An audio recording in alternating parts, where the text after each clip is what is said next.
Graça e a paz, irmãos. Nós queremos bendizer o nome do Senhor, glorificar seu santo nome, exaltar seu santo nome, porque o Senhor é digno de toda honra, de toda glória e de todo louvor. E hoje, na escola dominical, nós queremos ler com os amados irmãos Romanos, capítulo 8, do versículo 35 ao 39, que nos diz assim: Quem nos separará do amor de Cristo? Será a tribulação, ou angústia, ou perseguição, ou fome, ou nudez, ou perigo, ou espada? Porque está escrito: por amor de ti somos entregues à morte o dia todo. Fomos considerados como ovelhas para o matadouro. Em todas estas coisas, porém, somos mais que vencedores por meio daquele que nos amou. Porque eu estou bem certo de que nem a morte, nem a vida, nem os anjos, nem os principados, nem as coisas do presente, nem do porvir, nem os poderes, nem a altura, nem a profundidade, nem qualquer outra criatura poderá separar-nos do amor de Deus que está em Cristo Jesus, nosso Senhor. Que texto maravilhoso, um amor grande, um amor imensurável, um amor tal que não se tem nem palavras para descrever o tamanho deste amor. Nada nos separará do amor de Cristo, o amor que foi demonstrado na cruz do Calvário por nós, a expressão máxima do amor de Deus foi o sacrifício de Jesus por nós. Todos nós sabemos disso, né? O justo pagando pelo injusto. Nós queremos louvar ao Senhor pela vida dos irmãos que aniversariaram esta semana. Bendito seja o nome do Senhor. Que o Senhor continue abençoando todos os aniversariantes do mês de outubro, né? Hoje estamos começando novembro, teremos outras bênçãos aniversariando este mês de novembro. Mas queremos ainda agradecer pelos aniversariantes de outubro. Que o Senhor derrame chuvas de bênção sobre suas vidas. Muitas vitórias em Cristo Jesus. Queremos agradecer também pela chegada da netinha de irmã Sônia. A Estezinha chegou, glória a Deus. Temos agora 2 Estezinhas na igreja, né? Deus seja glorificado por isso. Então vamos agradecer ao Senhor por esta bênção da chegada de Estezinha, pelos aniversariantes, pelas vitórias, pela semana de paz, de saúde, de bênção que o Senhor nos deu.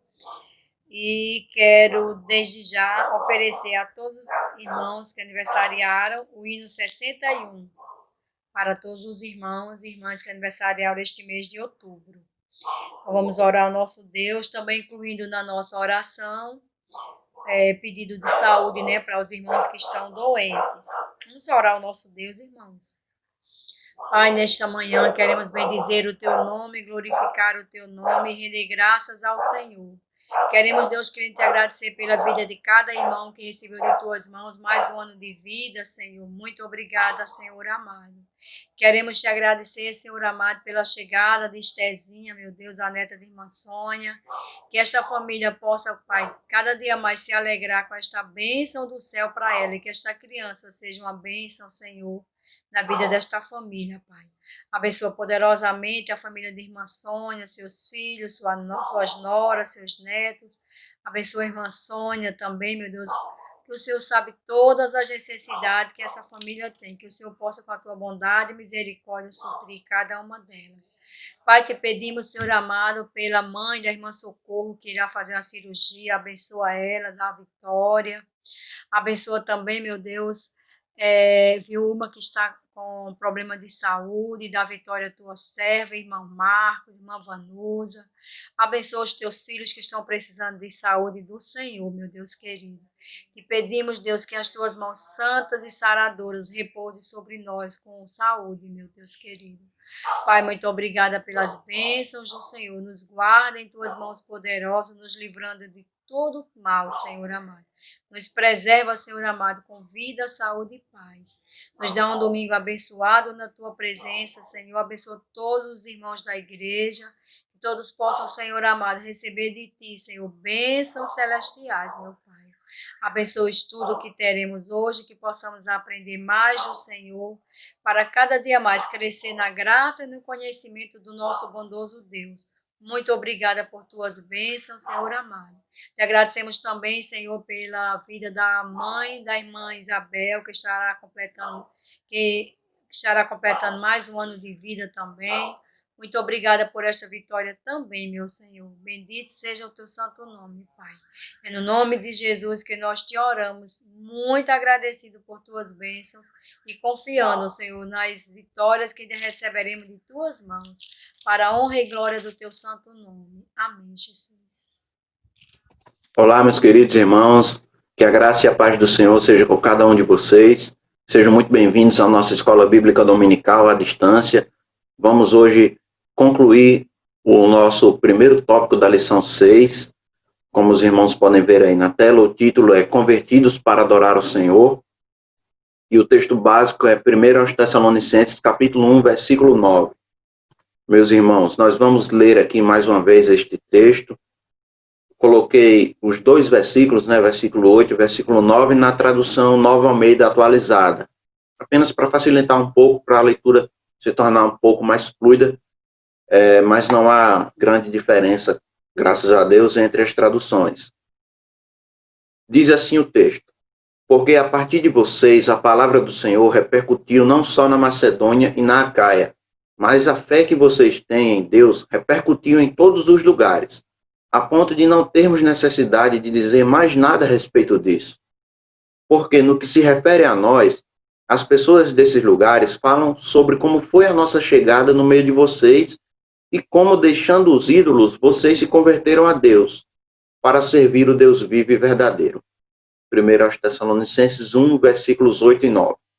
Meus queridos irmãos, nós, no domingo passado, demos início a essa lição no tópico 1, nós abordamos os subtópicos A, B e C, e hoje vamos abordar o tópico D, um subtópico um pouco extenso. Vamos ficar somente neste subtópico, e na lição, no domingo que vem, querendo Deus, nós vamos entrar no tópico 2. Então, hoje nós vamos falar sobre as consequências do pecado, mais particularmente sobre a questão das faculdades humanas, que foram todas afetadas pelo pecado.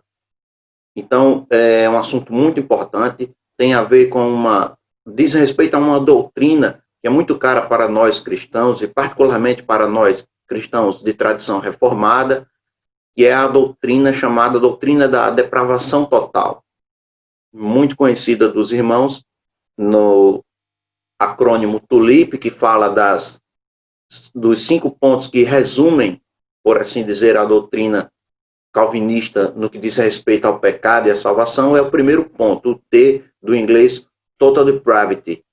Então, vamos juntos aprender um pouco mais sobre este importante assunto. Acompanhe comigo aí a leitura ou na sua revista ou pela tela.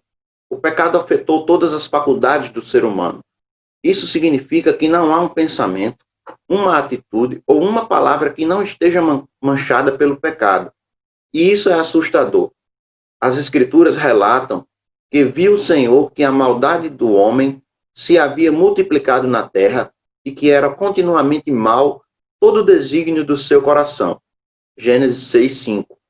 Não devemos imaginar que esse seja o retrato somente daquela geração do dilúvio. A descrição daquela geração do dilúvio, a descrição que o Senhor nos fornece através de sua palavra sobre nossa própria condição é humilhante. Abre aspas, não há um justo, nenhum sequer. Não há quem entenda, não há quem busque a Deus. Todos se extraviaram, a uma se fizeram inúteis. Não há quem faça o bem, não há um sequer.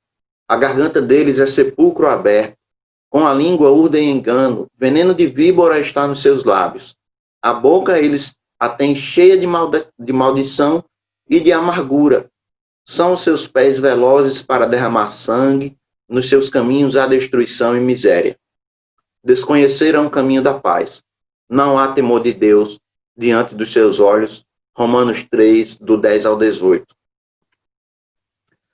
Bom, antes de continuarmos, vamos pensar um pouco sobre estas palavras, irmãos. Nós aprendemos que o pecado de Adão, chamado pecado de Adão, ele teve consequências não só para ele, para a sua companheira Eva, mas, na verdade, todas as consequências foram transmitidas a toda a humanidade. Adão, nós aprendemos, era o representante da humanidade naquela ocasião. E o pecado, ele foi transmitido a toda a sua descendência, o que inclui nós, hoje, né, descendentes de Adão. Adão é o nosso primeiro pai humano. Então, todos nós sofremos as consequências do pecado. Já nascemos em pecado, nós aprendemos. Já nascemos em pecado, como disse Davi, em pecado me concebeu minha mãe, lá no Salmo 51. Então, as consequências são as mais desastrosas, que alcançam, assim, todas as áreas, todas as faculdades humanas, todas as esferas de atuação do ser humano foram manchadas, maculadas pelo pecado. É sobre exatamente isso que vamos falar. Bom, como disse aí o comentarista da revista, nós não devemos imaginar que esse relato de Gênesis 6:5 é um relato só daquela geração de Noé, daquela geração da época do dilúvio. Não, não. Mas, na verdade, fala de todos os seres humanos em todas as épocas. Por quê? Porque nós veremos, irmãos, que toda a Escritura, tanto no Antigo Testamento quanto no Novo Testamento, fala dessas consequências que abrangem todos os seres humanos em todas as épocas, naquele tempo e ainda até hoje. Então, são as consequências do pecado. Vamos continuar, então, aqui a leitura. Veja bem, algumas observações importantes, diz aqui o comentarista. Perceba que o apóstolo Paulo faz várias citações do Antigo Testamento, ou seja, essa verdade está presente em toda a Escritura. Note que todos os homens são colocados no mesmo patamar. E por 2 vezes ele enfatiza que não há um sequer, não há um justo sequer, não há quem busque a Deus. Agora veja a lista dos nossos pecados, pois todos nós estamos incluídos nela. Quando olhamos para a nossa vida, podemos até pensar que as pessoas, ou nós mesmos, não somos tão maus assim. Mas, de fato, o que a palavra ensina é que a raiz está contaminada, comprometendo tudo o que procede dela. Essa raiz é o coração. Esta informação, irmãos, é muito importante. Nós vamos falar um pouco sobre essa raiz que é o coração do homem. O pecado habita no coração humano, de onde, abre aspas, procedem maus desígnios, homicídios, adultérios, prostituição, furtos, falsos testemunhos, blasfêmias, etc. Mateus 15:19. Após a queda, enganoso é o coração, mais do que todas as coisas, e desesperadamente corrupto. Quem o conhecerá? Jeremias 17:9. Assim, todas as decisões que o ser humano toma estão agora afetadas pelo pecado. Ele não tem mais como agir sem os auspícios e as rédeas que sua carne contaminada lhe legou. Por isso, ele serve e adora não mais ao Deus verdadeiro, mas potencialmente a qualquer coisa ou pessoa. Bom, irmãos, uma primeira pergunta que é bastante comum, que surge ou pode surgir na mente de qualquer leitor, estudioso da Bíblia, é a seguinte: isso é uma realidade também nossa ou só dos ímpios, só dos incrédulos? De fato, irmãos, esta é a realidade de todos nós. No caso, nós, servos de Deus, crentes em Jesus Cristo, também somos pecadores, com uma diferença que faz toda a diferença. É que nós somos pecadores remidos, salvos, fomos perdoados e justificados. Todavia, ainda somos pecadores. Não somos pecadores porque pecamos, mas porque pecamos, somos pecadores. Então, é uma realidade que faz parte do nosso dia a dia também. Um homem peca não porque é pecador, mas ele é pecador porque peca. Então, é uma realidade nossa. A lei do pecado sobre a qual Paulo fala lá em sua carta aos Romanos, nós ainda convivemos com essa marca, com esse estigma.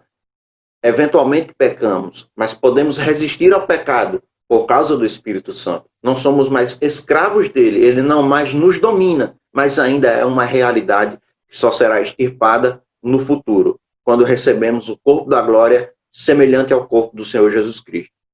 Então, precisamos entender isso. Também somos pecadores. As consequências ainda nos atingem as consequências do pecado. Nós, diferentemente daqueles que estão distantes de Cristo, não somos mais escravos do pecado, mas ele ainda tem um poder sobre nossa vida, ainda tem uma influência, ainda exerce uma influência. Nós não estamos totalmente livres dele, não somos mais escravos dele, mas ele ainda exerce uma influência que pode ser resistida ou não, dependendo do nosso esforço, da nossa consagração, da nossa busca constante ao Senhor. Depende de nós estarmos sempre nos enchendo do Espírito, buscando os meios de graça ou da graça para podermos viver uma vida que agrade a Deus. Então, vamos pensar um pouco sobre as consequências do pecado. Falamos no último domingo sobre a morte. E eu falei que a morte lá em Efésios, naquele texto de Efésios, capítulo 2, fala especialmente sobre a morte espiritual, e é verdade. Falei que a morte na Bíblia também diz respeito à morte física, e é exatamente o que vamos falar aqui agora. Vamos falar sobre a morte. A morte, ela pode ser tanto espiritual, física ou a morte eterna. A Bíblia pode ser, quando se refere à morte, ela se refere, pode se referir à morte nesses três aspectos. Em primeiro lugar, a morte espiritual, que é o que a gente mais tem na Bíblia em termos de verdade escriturística, de peso escriturístico, ou seja, de passagens propriamente ditas escritas falando sobre isso. É a morte espiritual, que consiste na separação do homem de Deus. O homem fica alienado de Deus, separado de Deus. Então ele perde sua comunhão com ele e ele também tem agora todo o corpo e todas as suas faculdades manchadas pelo pecado. É o que diz 1 Coríntios 2,14, que o homem natural não discerne as coisas do Espírito, porque as coisas do Espírito só se discernem espiritualmente. E um homem que está separado de Deus, morto espiritualmente, não tem a vida de Deus, não consegue discernir as coisas de Deus, e só se discernem espiritualmente, de maneira sobrenatural. Essa é a morte espiritual. A morte física, que é uma realidade, mas não estava nos planos de Deus. Ela consiste não só na morte propriamente dita, mas consiste em doenças, envelhecimento, enfraquecimento e a morte propriamente dita. Então vamos ler aí Apocalipse 21, versículo 4. Olha o que está escrito em Apocalipse 21, 4. E lhes enxugará dos olhos toda lágrima, e a morte já não existirá, já não haverá luto, nem pranto, nem dor, porque as primeiras coisas passaram. Então, na realidade futura da Jerusalém, da Nova Jerusalém, a morte não mais existirá. Isso mostra que a morte não estava nos planos de Deus, nunca foi a vontade plena do Senhor para nós, mas ela passou a fazer parte com o advento do pecado. Mas, na nova criação futura, ela não mais fará parte. Então, isso nos mostra que a morte física, ela entrou em nós, passou a fazer parte da nossa realidade a partir do pecado. E a morte eterna? A morte eterna é o castigo eterno, que a Bíblia chama de o lago de fogo, ou de lago de fogo e enxofre, ou a segunda morte, como também vemos lá em Apocalipse. Apocalipse capítulo 2, versículo 11, diz assim: quem tem ouvidos, ouça o que o Espírito diz às igrejas. O vencedor de nenhum modo sofrerá dano da segunda morte. E Apocalipse 20, 14, que diz assim: então a morte e o inferno foram lançados para dentro do lago de fogo. Esta é a segunda morte, o lago de fogo. Então veja, morte espiritual, física e eterna são os três aspectos da morte, os quais nós encontramos nas Sagradas Escrituras. Disse Louis Berkhoff, o conhecido teólogo: a ideia escriturística da morte inclui a morte física, a morte espiritual e a morte eterna. Naturalmente, a morte física e a espiritual são discutidas em conexão com a doutrina do pecado, que é o que estamos estudando agora. E a morte eterna é considerada mais particularmente na escatologia geral. Mas também está ligada com o pecado, não é?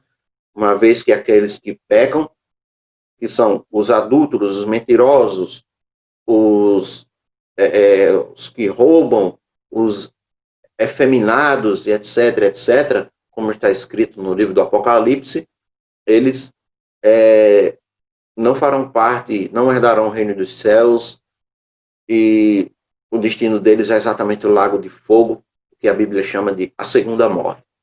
Então, o salário do pecado é a morte.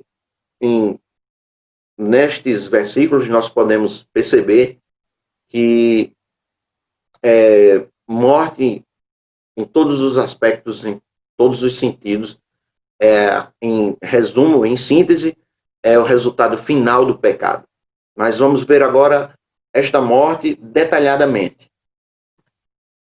Bom, em primeiro lugar, irmãos, entender um pouco sobre esta doutrina que chamamos de doutrina da depravação total. A depravação total, ela é total, primeiro, em extensão, ou seja, ela abrange todos os homens. E é também total em abrangência, abrangendo todas as faculdades do homem. Mas ela não é total em termos de intensidade, ou seja, o homem não é tão mau quanto poderia ser. Você vai encontrar muitos teólogos falando sobre isso, e é uma questão bastante óbvia se nós pensarmos um pouco. J.I. Packer, John Stott, eu acho que R.C. Sproul também fala nos seus escritos sobre essa questão. Então, se o homem fosse tão mau quanto poderia ser, a convivência entre os seres humanos nem seria possível. Não seríamos capazes de conviver juntos nem um segundo sequer.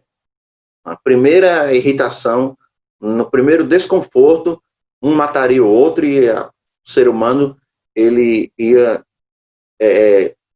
se extinguir muito rapidamente. Então, essa é a depravação total. Ela abrange todos os homens e abrange todas as faculdades do homem. E a raiz é o coração. Veja, nós já falamos sobre isso outras vezes nos nossos encontros. Quando a Bíblia fala do coração, ela diz respeito, ela está se referindo, melhor dizendo, à mente, ao pensamento. Geralmente, na maioria das vezes. Claro que coração também diz respeito às afeições do homem, às vontades e os desejos, mas aquela questão mais que nós chamamos de visceral, mais de instinto, não necessariamente racional, mas na grande maior parte das passagens dos versículos, a realidade escriturística mais presente é a do coração como sendo a mente, o pensamento, onde nós concebemos ideias e colocamos em prática depois. Então, veja, por exemplo, há pouco tempo nós citamos Mateus 15, 19, o próprio autor da revista citou. Voltamos um pouco e vamos ler aqui Mateus 15, 11 e 18, não só o 19. Está escrito assim: não é o que entra pela boca, a palavra do Senhor Jesus. Não é o que entra pela boca o que contamina o homem, mas o que sai da boca, isto sim contamina o homem. Versículo 18, mas o que sai da boca vem do coração, e é isso que contamina o homem. Versículo 19 em seguida, que nós lemos, vai dizer que do coração que procedem os maus desígnios, ou seja, na mente. Marcos capítulo 2, versículo 6. Alguns dos escribas estavam assentados ali e arrazoavam em seu coração, ou seja, pensavam mal, pensaram com segundas intenções, pensaram com malícia sobre o que estava acontecendo naquela ocasião. Então, Mateus 9, 4. Jesus, porém, conhecendo-lhes os pensamentos, disse: por que cogitais o mal no vosso coração? Veja que o autor do Evangelho, Mateus, ele está intercalando pensamentos com coração, colocando as duas palavras como tendo o mesmo significado, fazendo parte do mesmo campo semântico. Então, coração e pensamentos estão ligados. Coração, quando a Bíblia diz coração, está se referindo aos pensamentos. E ainda um versículo que é bem emblemático sobre o pecado, Mateus 5, 28, eu, porém, vos digo, qualquer que olhar para uma mulher com intenção impura no coração, já adulterou com ela. Ou seja, Jesus falando sobre a questão do adultério, não só quando o adultério for consumado, visto, provado fisicamente, como um ato visível e notório, mas quando ele for concebido na mente, quando você desejar de maneira impura, o pecado, na verdade, já aconteceu na mente, ou seja, no coração. Então, é para mostrar que a raiz, o coração, é que está contaminada. Consequentemente, tudo que parte da raiz vai levando essa mancha, essa mácula. Continuando, irmãos. Bom, falando sobre as várias esferas, as várias faculdades humanas, as várias áreas de atuação do ser humano. Primeiro, a razão. Quis colocar este versículo aqui porque é muito interessante, eu gosto muito, poderíamos citar outros, de fato há muitos, mas não é o nosso papel, não é o nosso objetivo aqui apresentar de maneira exaustiva muitos versículos, né? Mas, segundo aos Coríntios 3, do versículo 13 ao 17, acompanhe comigo. Não somos como Moisés, que colocava um véu sobre a face para que os israelitas não contemplassem o resplendor que se desvanecia.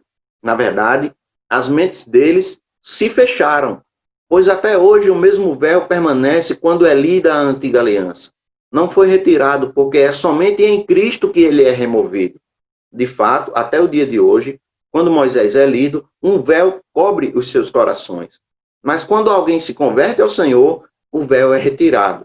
Ora, o Senhor é o Espírito, e onde está o Espírito do Senhor, ali há liberdade. Novamente, precisamos entender que este texto não diz respeito só àquela realidade do povo de Moisés, do povo da antiga aliança, mas mostra que eles não conseguiam discernir o que estava acontecendo, não conseguiam perceber e, consequentemente, crer no advento do Messias, na promessa que estava sendo cumprida da chegada daquele que daria todo sentido à lei, que é Jesus, não estavam conseguindo entender, porque eles eram ainda escravos do pecado, presos àquela realidade.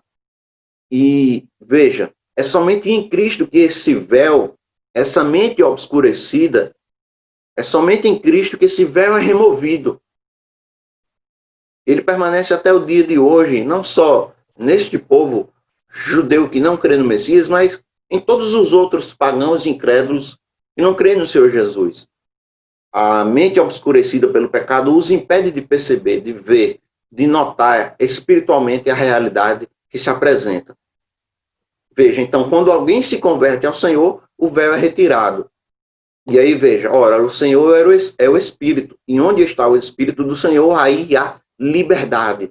Liberdade, libertação da escravidão, do pecado, que os impede de enxergar a realidade maior. Então, a razão, a mente humana foi manchada, marcada pelo pecado. E há muitos outros versículos, né? Continuando. O corpo, que também sofre as consequências. Veja o que Paulo disse em Romanos 7:24. Desventurado homem que sou, quem me livrará do corpo desta morte? Corpo mortal, corpo que sofre as consequências do pecado, que não é o corpo glorificado. Este corpo, ele tem desejos, tem paixões, que muitas vezes o homem cede a elas e o corpo acaba seguindo nesta direção negativa e pecando contra Deus. Veja, Filipenses 3:21. O qual o Senhor Jesus transformará o nosso corpo de humilhação para ser igual ao corpo da sua glória, segundo a eficácia do poder que ele tem de até subordinar a si todas as coisas. Em outra passagem, nós vemos que isso que é mortal se revestirá da imortalidade. Isto que é corruptível se revestirá da incorruptibilidade. Então, o nosso corpo, ele é um corpo mortal, suscetível ao pecado e carrega a marca do pecado também. Desculpe, continuando. A vontade do ser humano.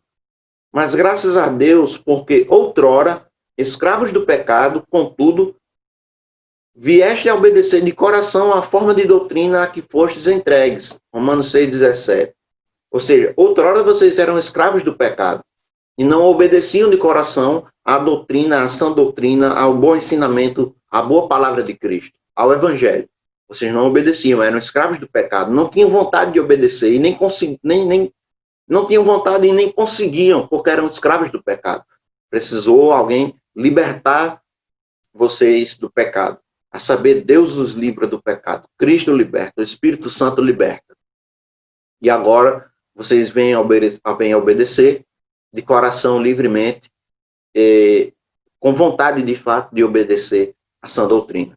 Os que pertencem a Cristo Jesus crucificaram a carne com suas paixões e os seus desejos. Isso nos mostra que essas paixões e desejos não eram do agrado de Deus. Eram paixões e desejos que satisfaziam a vontade da carne. Carne esta subordinada ao pecado, escrava do pecado. Então, a vontade do ser humano cativa também pelo pecado, sofrendo as consequências deste. Continuando, irmãos. Bom, por último, algumas confissões. Nós já falamos, nós aprendemos, na verdade, naquela nossa outra revista sobre santidade, santificação, como falei há pouco tempo também, que nós, embora salvos, justificados, remidos, nós ainda temos em nós esta lei que opera em nós, a lei do pecado.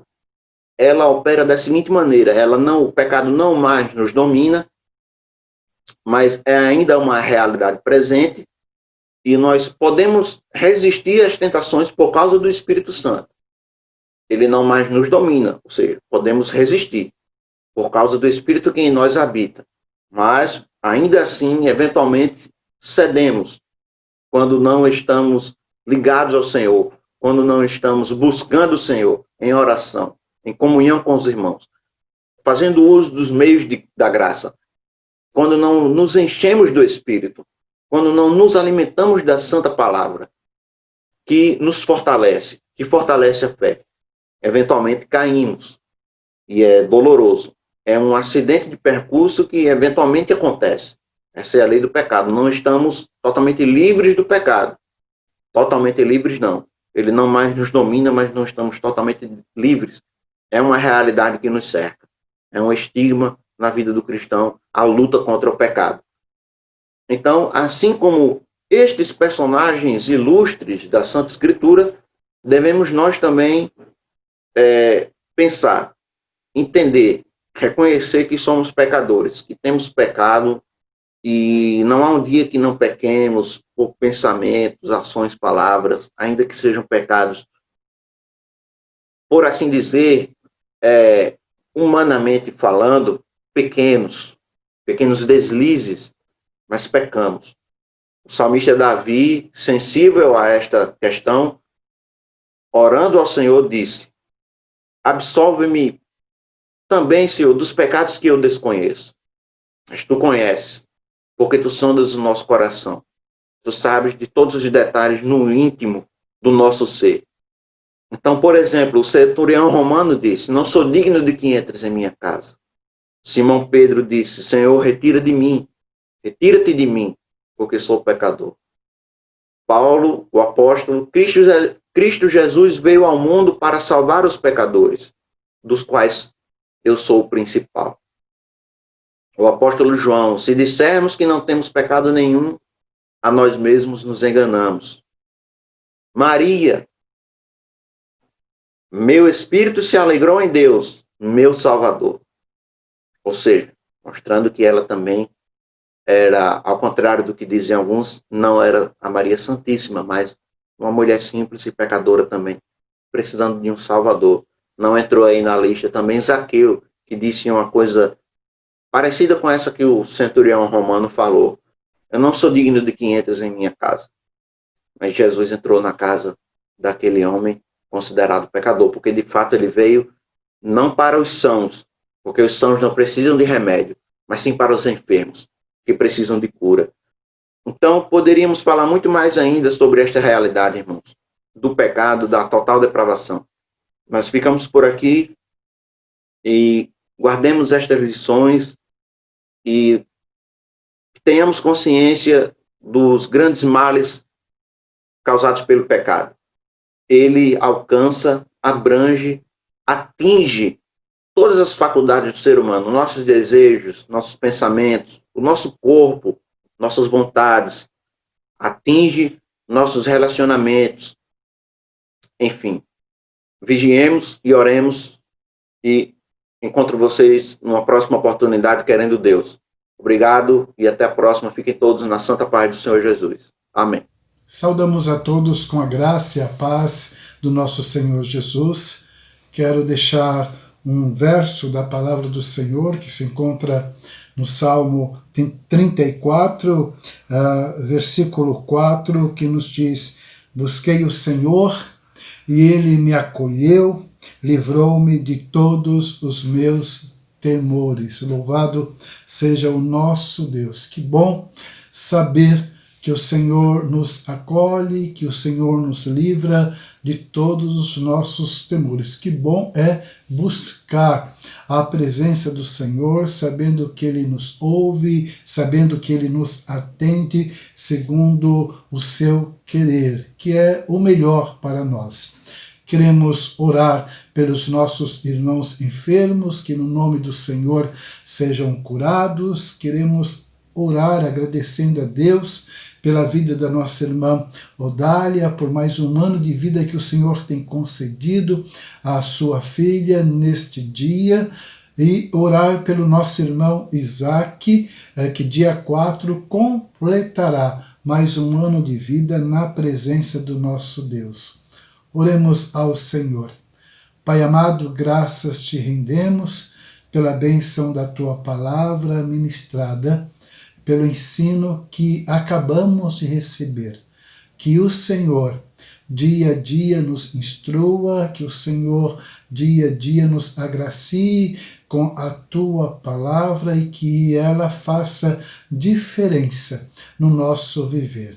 Queremos te agradecer pela vida da nossa irmã Odália, pela vida do nosso irmão Isaac, por mais um ano de vida que o Senhor tem concedido, Senhor, aos teus filhos e filhas.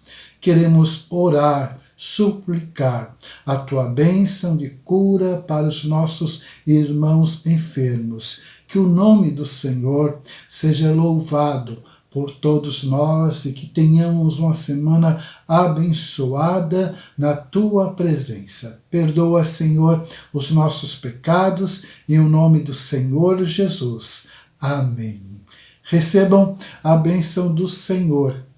Que a graça do Senhor Jesus, o amor de Deus, o Pai, a comunhão do Espírito Santo do Senhor sejam sobre todos nós e sobre todo o povo de Deus, espalhado na face da terra, hoje e para todos sempre. Amém.